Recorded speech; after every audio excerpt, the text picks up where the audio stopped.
from him any minute now. There was scheduled to be a press conference held by Gennady Yanayev in Moscow at the Foreign Ministry Press Center, and we're going to go and take a look now at what is being carried on Soviet television at this moment. What you're seeing, quite obviously, is not a press conference, but a concert. Undoubtedly, you have become familiar over the years with crises that occur in Eastern European countries. Whenever they do, and they have nothing to fill with, they put on a concert.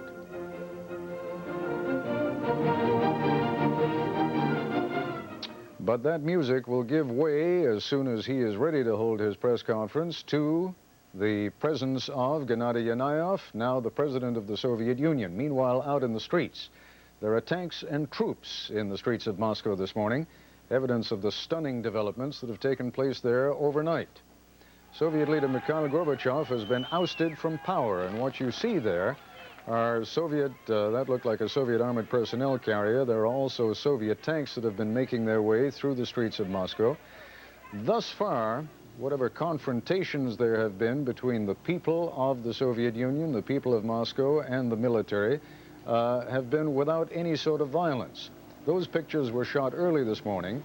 Indeed, they were shot from the ABC bureau in Moscow as tanks and armored personnel carriers made their way through the streets, many of them surrounding Soviet government buildings. Here now is another familiar figure, Boris Yeltsin, the president of the Russian Republic, who wasted no time in coming out in front of the Russian Federation building this morning and reading a statement to a group of his supporters who gathered there. Yeltsin, you can't see it right now, was himself standing on a tank. He denounced the leaders of this coup.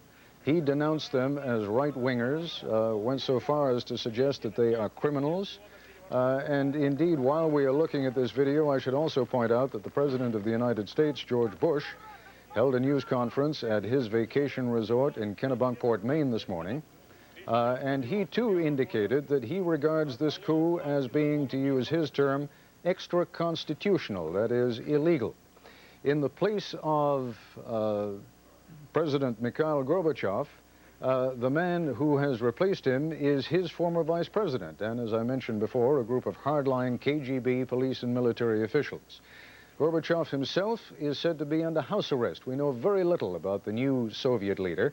Gennady Yanayev is 53 years old, a longtime Communist Party official, and was Mikhail Gorbachev's choice to be vice president. Initially, he was rejected and then was elected on a second try. In a few minutes, he is scheduled to hold a news conference. Actually, he was scheduled to hold it about 4 minutes ago.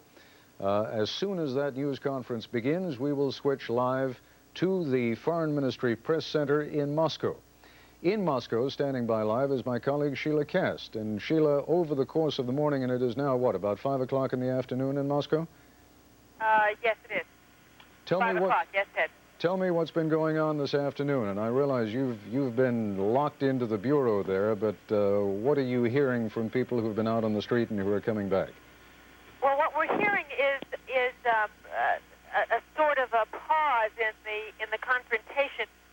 You may recall I was telling you earlier that just a mile or so from us at the headquarters of the Russian Republic, Boris Yeltsin had been given an ultimatum by the new leaders of the central government to clear out of his republic's headquarters. That seems to have diffused, at least temporarily. Most of the Soviet tanks seem to have left. The tanks and armored personnel carriers that were near the Russian Federation building seem to have left. We saw some of them turn around and actually head back up Kutuzovsky Prospect, right back in front of our windows where we had seen them come up a few hours before. And at this point, it doesn't look as if that's going to come to a head right away, but it's not at all clear how long this pause is going to last. As you pointed out, Yeltsin has been very confrontational. He is wildly popular in this country, and that clearly is a problem for Yanayev and Yanayev's cohorts on this new emergency committee, because if they arrest him, that could be cause an uprising. If they fail to arrest him and he continues to speak out against them and continues to call for civil disobedience and for a general strike, that's a problem for them also, Ted. There have been And I guess the best way to describe it is some rather gentle confrontations between Russian men and women on the street and groups of the Soviet military, mostly in their tanks and armored personnel carriers. I know you have seen the video. We have it here. And I'd like you, obviously you can't tell precisely what shots we're looking at, but what have the scenes been like on the Soviet streets between the public and the military? You may hear, Ted, on this phone line some noise right now, and I suspect that it's more Soviet military vehicles going by. The scenes have been mixed, and that makes it very hard to try to predict how this might turn out. We certainly have seen some confrontations that were indeed reminiscent of the kind of single people standing up in front of a tank, almost as like those we saw in Tiananmen Square several years ago. There was, I recall, one picture of a man walking off a sidewalk and approaching the tank this morning and shaking his fist at it and getting sort of no response from the soldier driving the tank. There have been reportedly thousands of people gathering at the Russian Federation building to support Yeltsin. There have been crowds reported in other parts of the city. At the same time, we have seen people strolling past stores. We are told that in the stores where yesterday vodka and wine could be bought only by coupon, today those commodities, which can be known as the opiate of the people, are much more freely being sold, and people are freely buying them. We have talked to young people who are kind of shrugging this off as if it were not important in their lives, which may be a kind of self-protection on their part. But so we're not getting a clear sense of enormous public outcry, and yet we are seeing enough resistance that certainly there is a possibility it could grow.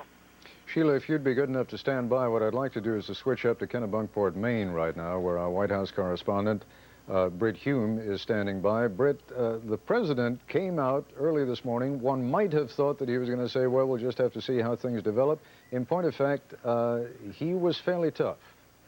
Well, that's correct, Ted, in the sense that he said that these events were stunning and momentous and disturbing. But remember, Ted, that when the president found out about this at just before midnight last night, he and his aides were going only on what they had heard in wire service reports. And one of the remarkable things about this is that by the time he talked to a small group of us this morning, that really had not changed. There had been no official word, no official communication at all by the Soviet government, the new or the old or whatever, with any United States official in Moscow, Washington, or anywhere. So they were still going on what they had heard. And as you will hear in a few words from the president, we have a slice of it, his view of it was ominous, but at the same time, the president was also ambivalent.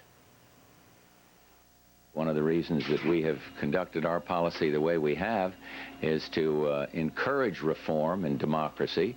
And I've said over and over again that we did not want to see a coup backed by the KGB and the military, and apparently that is what is underway. I think it's also important to know that coups can fail. They can take over at first, and then they run up against the will of the people. So it's too early to say. But let's hope that Yanayev, when he made his statement, was speaking from conviction. His statement being that this will not mean setting back, as I understand it, setting back reform and commitment to go forward.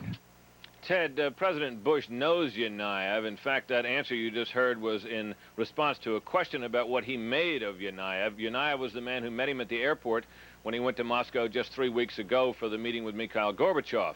So he has some sense of the man and where he comes from. A couple of other notes. The president was being careful, Ted, despite the tough things that he said, not to sound or seem alarmed himself. Obviously, he has worries about financial markets and other things. He was asked whether he might break off his Kennebunkport vacation. He said if it helped, he would. But everything else he said made it clear that he's disinclined to do that. And, Ted, the president also indicated that he would not be interested at all in using the White House Kremlin hotline, because he said that carries the overtones of a military emergency, and he doesn't want to convey anything like that. He made another observation about Yanayev, Britt, and that is he didn't seem to feel, in fact, he made it quite clear that he does not feel that Yanayev is actually the man in charge. Well, he did indicate that it was not clear about that, but I think, Ted, that in this early going, we have to take the president at his word that they really don't know what in the world is going on over there. The president was asked whether he had tried to call any of the leaders, Yeltsin, Yanayev, or Gorbachev. He said he had not done so, but that British Prime Minister Major, who was one of three leaders that the president spoke to this morning, had tried to put a call through to the Soviet Union and had been unable to get through. So it gives you kind of, in a broad way, a sense of the Western leaders operating a bit in the dark about what the implications of this are, and I suspect they will be watching this news conference upcoming with every bit as much interest as we have in it. Well, I'm glad you brought me around to the news conference again, Britt, because I just want to remind everyone that the reason we are on the air right now is precisely because Gennady Yanayev, the man of the hour, the man who has now taken over as the president of the Soviet Union, was scheduled to hold a Moscow news conference at 10 o'clock Eastern Time. That's approximately 11 minutes ago. The fact that it is late should not be a cause of any alarm to us. Obviously, we are all interested in seeing and hearing from the man who now allegedly controls the Soviet Union, who is at least at the, he is at the very least the figurehead of the Soviet Union right now. Among the things that clearly could change as a consequence of what's been happening over the past 12 hours is that the United States and the Soviet Union had been working together toward a peace conference, a Middle East peace conference that is scheduled to begin sometime in October. Jerry King is standing by telephone now in Damascus, Syria. And Jerry, let me put to you the question whether they are concerned, whether they feel what has happened, I'm speaking now of the Syrians, whether they feel that what has happened in the Soviet Union over the past few hours in any way jeopardizes that peace process. Publicly and privately, Ted, they're not really saying anything here. They're sitting on the fence, preferring to see how things get played out. Obviously, though, the hardline countries, or the former hardline countries that had been moderating, were basically taking their cue from President Gorbachev. They saw him as weak, bending a little too much towards the United States rather than standing up to Washington. So with Gorby leading the Soviet Union, the hardline and the radical groups and countries had no protector. They had to fall in line with the U.S. Position. Depending on what they see coming out of Moscow now, the guess is that there might be at least some of those groups, some of those countries, who might be ready to stand up and say, wait a minute now, to the whole process, not only on the peace initiative, but also on the progress that had been made on the hostage question. Does it seem fair to say, though, Jerry, that they have got so many internal problems in the Soviet Union that it's unlikely they're going to diddle too much in what's happening overseas? Well, this has always been a big thing with the Soviet Union. Foreign policy in the Middle East is number 2 on their list because it gains them friends and gains them some respect in days gone by. So the guessing here may well be that they are going to pay some attention. Somebody will say something, and people will jump on that for a cue. Jerry King in Damascus, Syria, thank you very much. Obviously, one of the areas which reacts most immediately and in the most volatile fashion to events such as those that are transpiring in the Soviet Union right now is the market.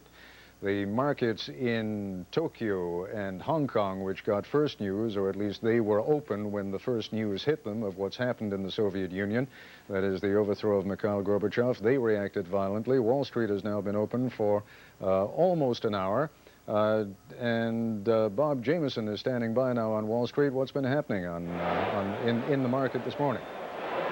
Ted, in the 45 minutes that the New York Stock Exchange has been open this morning, the Dow Jones Industrial Average has fallen about 85 points in a very strong sell-off caused entirely by the events in the Soviet Union. The Dow now is at about 2083. As you noted, this, of course, follows almost panic selling in Tokyo and a very broad sell-off in London earlier today.